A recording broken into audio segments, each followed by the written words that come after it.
നടിയും നിയുക്ത എംപിയുമായ കങ്കണ റാവത്തിനെ CISF ഉദ്യോഗസ്ഥർ മർദ്ദിച്ച സംഭവത്തിൽ പ്രതികരണവുമായി അഹാന കൃഷ്ണ.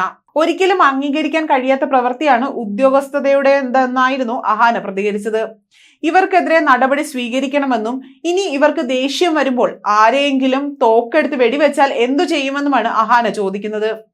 ഇൻസ്റ്റഗ്രാം സ്റ്റോറിയിലൂടെയായിരുന്നു അഹാനയുടെ ഈ പ്രതികരണം ഉണ്ടായത്. എന്തായാലും നമുക്ക് ആ കുറിപ്പിന്റെ പൂർണ്ണ രൂപം ഒന്ന് നോക്കാം. വ്യക്തിപരമായി ഞാൻ കങ്കണയുടെ ആരാധികയല്ല, പക്ഷെ ഈ നടന്നത് ഒരിക്കലും അംഗീകരിക്കാൻ കഴിയാത്ത കാര്യമാണ്. സുരക്ഷാ ഉദ്യോഗസ്ഥയായാലും മറ്റാരായാലും വ്യക്തിപരമായുള്ള എതിർപ്പിന് ഇങ്ങനെയാണോ പ്രതികരിക്കേണ്ടത്? പൊതുസ്ഥലത്ത് വെച്ച് ഒരാളെ മർദ്ദിക്കുന്നത് എങ്ങനെയാണ് ശരിയാകുന്നത്? മര്യാദയും നീതിയും ഒന്നുമല്ല.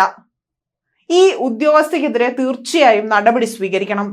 അടുത്ത തവണ ദേഷ്യം വരുമ്പോൾ ഇവർ തോക്കെടുത്ത് വെടിവെക്കില്ല എന്ന് ആര് കണ്ടു? ഇങ്ങനെയായിരുന്നു അഹാനയുടെ കുറിപ്പ്.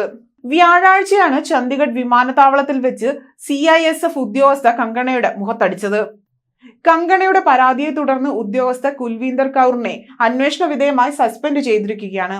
പോലീസ് സ്റ്റേഷനിൽ FIR രജിസ്റ്റർ ചെയ്തതിന് പിന്നാലെയായിരുന്നു സസ്പെൻഷൻ നടപടി ഉണ്ടായത്. കർഷക സമരവുമായി ബന്ധപ്പെട്ട് കങ്കണ റാവത്ത് നടത്തിയ പഴയ പ്രസ്താവനയോട് അമർഷം തോന്നിയതുകൊണ്ടാണ് തല്ലിയത് എന്നാണ് കൗർ പറയുന്നത്. വീഡിയോ ഇന്നലെ പുറത്തു വന്നിരുന്നു.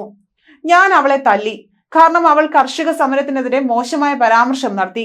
കർഷകർ 100 രൂപ വാങ്ങിയാണ് സമരത്തിനെത്തിയതെന്നായിരുന്നു പറഞ്ഞത്. അവൾ പോകുമോ ആ സമരത്തിന്?